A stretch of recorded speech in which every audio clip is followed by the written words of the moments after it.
साथियों, मुंशी प्रेमचंद की कहानियों की श्रृंखला में प्रस्तुत है एक और कालजयी रचना, पूस की रात। पूस की रात भारतीय किसान के जीवन संघर्ष का मार्मिक दस्तावेज है, जो हमें उसकी स्थिति पर सोचने के लिए मजबूर करता है। तो प्रस्तुत है कहानी पूस की रात, अर्चना की जुबानी।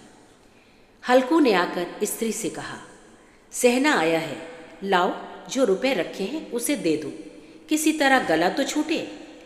मुन्नी झाड़ू लगा रही थी, पीछे फिरकर बोली, 3 ही रुपए हैं, दे दोगे तो कंबल कहाँ से आवेगा? माघ पूस की रात हार में कैसे कटेगी? उससे कह दो फसल पर दे देंगे, अभी नहीं। हल्कू एक क्षण अनिश्चित दशा में खड़ा रहा। पूस सिर पर आ गया।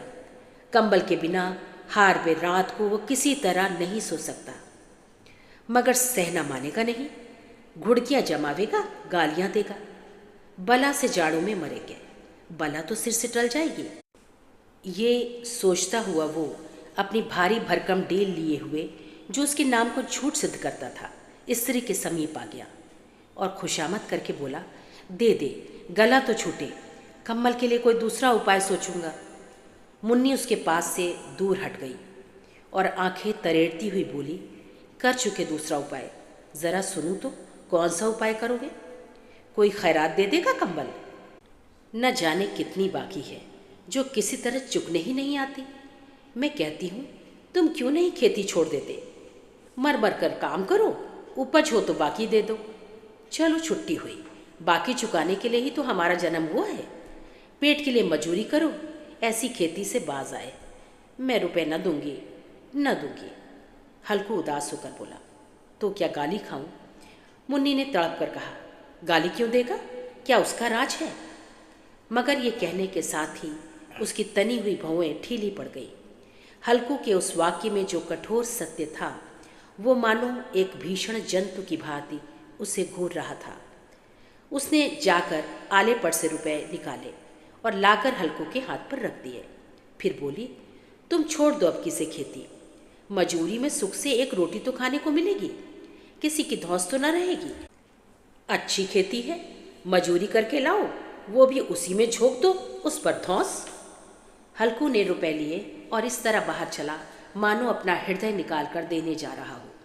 उसने मजूरी से एक एक पैसा काट काट कर 3 रुपए कंबल के लिए जमा किए थे। वो आज निकले जा रहे थे। एक एक पग के साथ उसका मस्तक अपनी दीनता के भार से दबा जा रहा था। पूस की अंधेरी रात, आकाश पर तारे भी ठिठुरते हुए मालूम होते थे। हल्कू अपने खेत के किनारे ऊख के पत्तों की एक छतरी के नीचे बांस के खटोले पर अपनी पुरानी गाढ़े की चादर ओढ़े पड़ा कांप रहा था। खाट के नीचे उसका संगी कुत्ता जबरा पेट में मुंह डाले सर्दी से कूं कूं कर रहा था।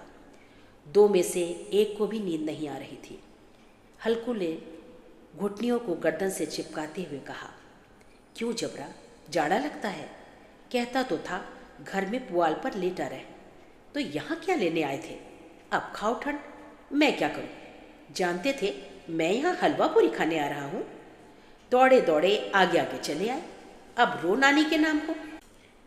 जबरा ने पड़े पड़े दुम हिलाई और अपनी कूकू को दीर्घ बनाता हुआ एक बार जम्हाई लेकर चुप हो गया। उसकी श्वान बुद्धि ने शायद ताड़ लिया था कि मेरी कूकू से स्वामी को नींद नहीं आ रही है। हल्कू ने जबरा की पीठ सहलाते हुए कहा, कल से मत आना मेरे साथ, नहीं तो ठंडे हो जाओगे। ये डांड पछुआ न जाने कहाँ से बर्फ लिए हुए आ रही है।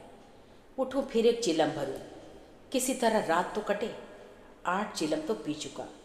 ये खेती का मज़ा है, और एक भगवान ऐसे पड़े हैं जिनके पास जाड़ा जाए तो गर्मी से घबरा कर भागे। मोटे मोटे गद्दे, लिहाफ, कंबल। मजाल है जाड़े का गुजर हो जाए। तकदीर की खूबी, मजूरी हम करें, मज़ा दूसरे लूटे। हल्कू उठा, गड्ढे में से ज़रा सी आग निकाल कर चिलम भरी। जबरा भी उठ बैठा। हल्कू ने चिलम पीते हुए कहा, पिएगा चिलम? जाड़ा तो क्या जाता है, हाँ ज़रा मन बदल जाता है। जबरा ने उनके मुंह की ओर प्रेम से छलकती हुई आंखों से देखा। हल्कू, आज और जाड़ा खा ले, कल से मैं यहाँ पुआल बिछा दूंगा, उसी में घुस कर बैठना, तब जाड़ा ना लगेगा। जबरा ने अपने पंजे उसकी घुटनियों पर रख दिए और उसके मुंह के पास अपना मुंह ले गया। हल्कू को उसकी गर्म सांस लगी। चिलम पीकर हल्कू फिर लेटा और निश्चय करके लेटा कि चाहे कुछ हो अब की सो जाऊंगा। पर एक ही क्षण में उसके हृदय में कंपन होने लगा। कभी इस करवट टेढ़ता, कभी उस करवट, पर जाड़ा किसी पिशाच की भांति उसकी छाती को दबाए हुए था। जब किसी तरह न रह गया तो उसने जबरा को धीरे से उठाया और उसके सिर को थपथपाकर उसे अपनी गोद में सुला लिया। कुत्ते की देह से जाने कैसी दुर्गंध आ रही थी, पर वो उसे अपनी गोद में चिपटाए हुए ऐसे सुख का अनुभव कर रहा था जो इधर महीनों से उसे ना मिला था। जबरा शायद ये समझ रहा था कि स्वर्ग यही है, और हल्कू की पवित्र आत्मा में तो उस कुत्ते के प्रति घृणा की गंध तक न थी। अपने किसी अभिन्न मित्र या भाई को भी वो इतनी ही तत्परता से गले लगाता। वो अपनी दीनता से आहत न था जिसने आज उसे इस दशा को पहुंचा दिया। नहीं, इस अनोखी मैत्री ने जैसे उसकी आत्मा के सब द्वार खोल दिए थे और उनका एक एक अणु प्रकाश से चमक रहा था।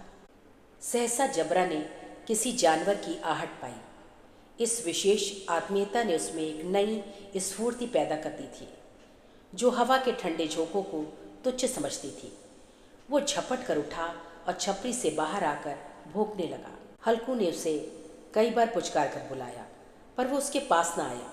हार में चारों तरफ दौड़ दौड़ कर भूखता रहा। एक क्षण के लिए आ भी जाता तो तुरंत ही फिर दौड़ा।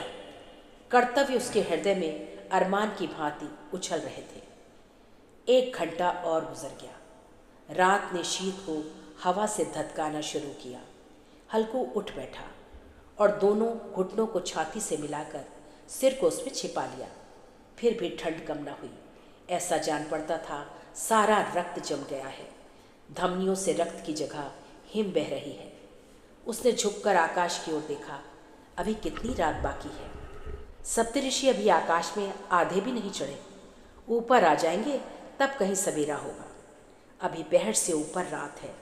हल्कू के खेत से कोई गोली के टप्पे पर आमों का एक बाग था। पतझड़ शुरू हो गई थी।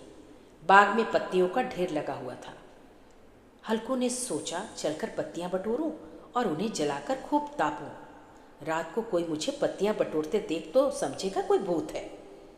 कौन जाने कोई जानवर ही छुपा बैठा हो। मगर अब तो बैठे नहीं रहा जाता। उसने पास के अरहर के खेत में जाकर कई पौधे उखाड़ लिए और उनका एक झाड़ू बनाकर हाथ में सुलगता हुआ उपला लिए बगीचे की तरफ चला। जबरा ने उसे आते देखा, पास आया और दुम हिलाने लगा। हल्कू ने कहा, अब तो नहीं रहा जाता जबरू, चलो बगीचे में पत्तियां बटोर कर तापे। टाटे हो जाएंगे तो फिर आकर सोएंगे। अभी तो बहुत रात है। जबरा ने कूं करे सहमति प्रकट की और आगे बगीचे की ओर चला। बगीचे में खूब अंधेरा छाया हुआ था और अंधकार में निर्दय पवन पत्तियों को कुचलता हुआ चला जाता था। वृक्षों से उसकी बूंदें टप टप नीचे टपक रही थी। एकाएक झोंका मेहंदी के फूलों की खुशबू लिए हुए आया। हल्कू ने कहा, कैसी अच्छी महक आई जबरू, तुम्हारी नाक में भी तो सुगंध आ रही है। जबरा को कहीं जमीन पर एक हड्डी पड़ी मिल गई थी। उसे चिढ़ रहा था। हल्कू ने आग जमीन पर रख दी और पत्तियां बटोरने लगा। जरा देर में पत्तियों का ढेर लग गया। हाथ ठिठुरे जाते थे, नंगे पांव गले जाते थे और वो पत्तियों का पहाड़ खड़ा कर रहा था। इसी अलाव में वो ठंड को जलाकर भस्म कर देगा। थोड़ी देर में अलाव जल उठा। उसकी लौ ऊपर वाले वृक्ष की पत्तियों को छू छू कर भागने लगी। उस अस्थिर प्रकाश में बगीचे के विशाल वृक्ष ऐसे मालूम होते थे मानो उस अथाह अंधकार को अपने सिरों पर संभाले हुए हैं। अंधकार के उस अनंत सागर में वो प्रकाश एक नौका के समान हिलता मचलता हुआ जान पड़ता था। हल्कू अलाव के सामने बैठा आग ताप रहा था। एक क्षण में उसने दोहर उतार कर बगल में दबा ली, दोनों पांव फैला दिए मानो ठंड को ललकार रहा हो। तेरे जी में आए सोकर। ठंड की असीम शक्ति पर विजय पाकर वो विजय गर्व को हृदय में छिपा न सकता था। उसने जबरा से कहा, क्यों जब्बर, अब ठंड नहीं लग रही है? जब्बर ने कोकू करके मानो कहा, अब क्या ठंड लगती ही रहेगी। पहले से ये उपाय ना सूझा? ना ही इतनी ठंड क्यों खाते? जब्बर ने पूछ हिलाई। अच्छा आओ, इस अलाव को कूद कर पार करें, देखे कौन निकल पाता है। अगर जल गए बच्चा तो मैं दवा ना करूंगा। जब्बर ने उस अग्नि राशि की ओर कातर नेत्रों से देखा। मुन्नी से कल ना कह देना, नहीं लड़ाई करेगी। ये कहता हुआ वो उछला और उस अलाव के ऊपर से साफ निकल गया। पैरों में जरा लपट लगी, पर वो कोई बात न थी। जबरा आग की गिर्द घूमकर उसके पास आ खड़ा हुआ। हल्कू ने कहा, चलो चलो, इसका सही नहीं, ऊपर से कूद कर आओ। वो फिर कूदा और अलाव के इस पार आ गया। पत्तियां जल चुकी थी, बगीचे में फिर अंधेरा छा गया था।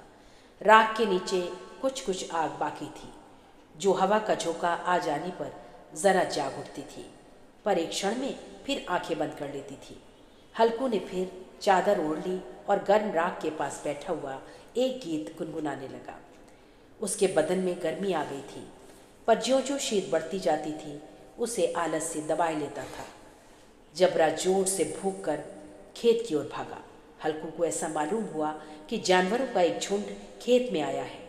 शायद नीलगायों का झुंड था।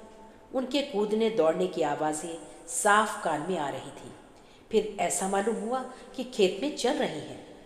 उनके चबाने की आवाज़ चर चर सुनाई देने लगी। उसने दिल में कहा, नहीं, जबरा के होते कोई जानवर खेत में नहीं आ सकता। नोच ही डालेगा। मुझे भ्रम हो रहा है। कहाँ, अब तो कुछ नहीं सुनाई देता। मुझे भी कैसा धोखा हुआ। उसने जोर से आवाज़ लगाई, जबरा जबरा। जबरा भूखता रहा, उसके पास ना आया। फिर खेत के चरे जाने की आहट मिली। अब वो अपने को धोखा न दे सका। उसे अपनी जगह से हिलना जहर लग रहा था। कैसा दंदाया हुआ बैठा था। इस जाड़े पाले में खेत में जाना, जानवरों के पीछे दौड़ना असह जान पड़ा। वो अपनी जगह से ना हिला। उसने जोर से आवाज़ लगाई, हिलो हिलो हिलो। जबरा फिर भूख उठा। जानवर खेत चर रहे थे। फसल तैयार है। कैसी अच्छी खेती थी, पर ये दुष्ट जानवर उसका सर्वनाश किए डालते हैं। हल्कू पक्का इरादा करके उठा और 2-3 कदम चला, पर एकाएक हवा का ऐसा ठंडा चुभने वाला बिच्छू के डंक का सा झोंका लगा कि वो फिर बुझते हुए अलाव के पास आ बैठा और राख को कुरेद कर अपनी ठंडी देह को गरमाने लगा। जबरा अपना गला फाड़ डालता था। नीलगाय खेत का सफाया किए डालती थी और हल्कू गरम राख के पास शांत बैठा हुआ था। अकर्मण्यता ने रस्सियों की भांति उसे चारों तरफ से जकड़ रखा था। उसी राख के पास गरम जमीन पर वही चादर ओढ़कर सो गया। सवेरे जब उसकी नींद खुली तब चारों तरफ धूप फैली हुई थी और मुन्नी कह रही थी कि आज सोते ही रहोगे? तुम यहाँ आकर रम गए और उधर सारा खेत चौपट हो गया। हल्कू ने उठकर कहा, क्या तू खेत से होकर आ रही है? मुन्नी बोली, हाँ, सारे खेत का सत्यानाश हो गया। भला ऐसे भी कोई सोता है? तुम्हारे यहाँ मड़ैया डालने से क्या हुआ? हल्कू ने बहाना किया, मैं मरते मरते बचा, तुझे अपनी खेत की पड़ी है। पेट में ऐसा दर्द हुआ कि मैं नहीं जानता हूँ। दोनों फिर खेत के डांड पर आए। देखा सारा खेत रौंदा पड़ा हुआ है और जबरा मड़ैया के नीचे चित लेटा है, मानो प्राण ही न हो। दोनों खेत की दशा देख रहे थे। मुन्नी के मुख पर उदासी छाई थी, पर हल्कू प्रसन्न था। मुन्नी ने चिंतित होकर कहा, अब मजूरी करके मालगुजारी भरनी पड़ेगी। हल्कू ने प्रसन्न मुख से कहा, रात को ठंडे में यहाँ सोना तो ना पड़ेगा। साथियों, ये कहानी यही समाप्त होती है। अगर आपको मेरा वाचन पसंद आ रहा है तो कृपया करके मेरे चैनल को अवश्य सब्सक्राइब करें। धन्यवाद।